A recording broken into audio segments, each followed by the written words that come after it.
Hey guys, I'm Corey, and this is my demonstration speech. This is my wonderful audience, first of all. And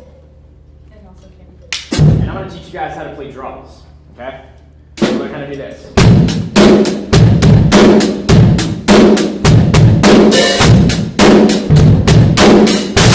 Alright, first of all, before we get down to the nitty-gritty of it, alright, what we have is a drum set. I'm going to explain the different parts of it, okay?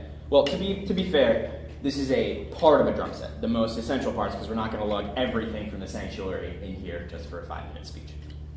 So, on my left here, your right, we have hi-hat, which, to be honest, I still have no idea why it's called that, but it's two cymbals on a pulley system that when you clamp down on this, the cymbals squeeze together. They make a tighter sound. If you have it open, in between. All right, this is going to be your timekeeper when you're learning how to play drums, okay? You're going to be basically doing no more than on that the entire time. All right, moving on. We have your snare drum. Now this is what kind of makes or breaks a drum beat, all right? This guy. All right, what makes a snare drum different from, let's say, a bass drum or the other toms that would be here is a snare wire. If I can get this off. Snare wire right here is exactly what it is. It's several, usually about 10 or 15 wires that are grooved that lay across the bottom of the head, all right? That gives it that bitey sound, as opposed to if you turn it off, it sounds like that.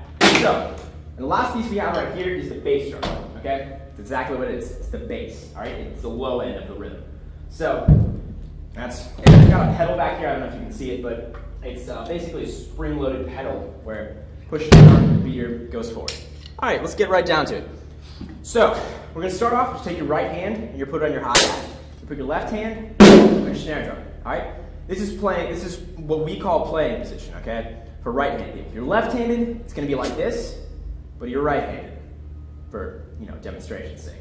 So, we're going to play 8 notes, all right? We're going to count 8.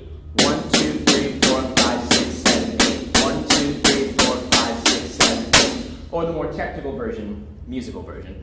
1 and 2 and 3 and 4. 1 and 2 and 3 and 4. All right?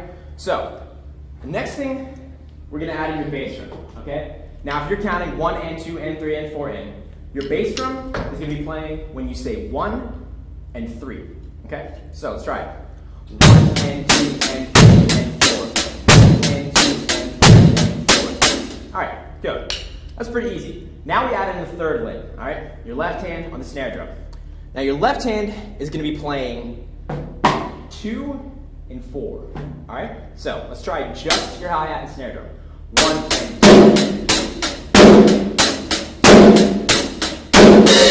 2. Okay, let's try it all together, all right? Remember, 2 and 4 in your snare drum, 1 and 3 in your bass drum, 1 and 2 and 3 and 4 in on your hi-hat, which are called 8 notes, by the way. So,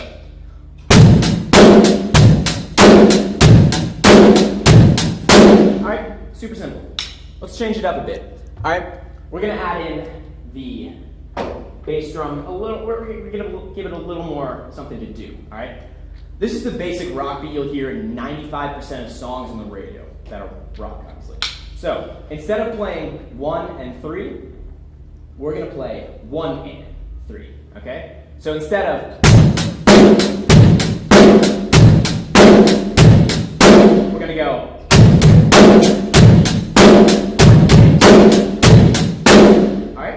So that adds a little more spice to it, okay? So that's the basic rock rhythm. Now, you may ask, well, what do? You just do that the entire song? 3 minutes of just straight. That's not 100% true. Now, normally on a full kit, you would have 1 or 2 toms, okay, which are basically small bass drums, okay? They don't have a snare wire or anything. They sound, when you're hearing a song and the drummer goes, all right, those are toms. But because we don't have them, we can't really use them right now. But I'm going to explain to you what you would use and how you would use them if you had them. So, music is usually based in groups of 4s, okay? You have 4 quarter notes in 1/4 measure, 1, 2, 3, 4, blah, blah, blah. All right? So if you play 4 measures of, all right, you have one phrase. Now, 9 times out of 10, your phrases are going to be groups in fours, like I said. But the fourth one is not going to be the same. It's not going to be, all right? It's going to be something like, all right? So what we're going to do is we're going to try one full phrase, which is going to be 3 measures of that basic rhythm, and then 1 measure of fill. So it's going to sound like this, all right? 1, 2, 3.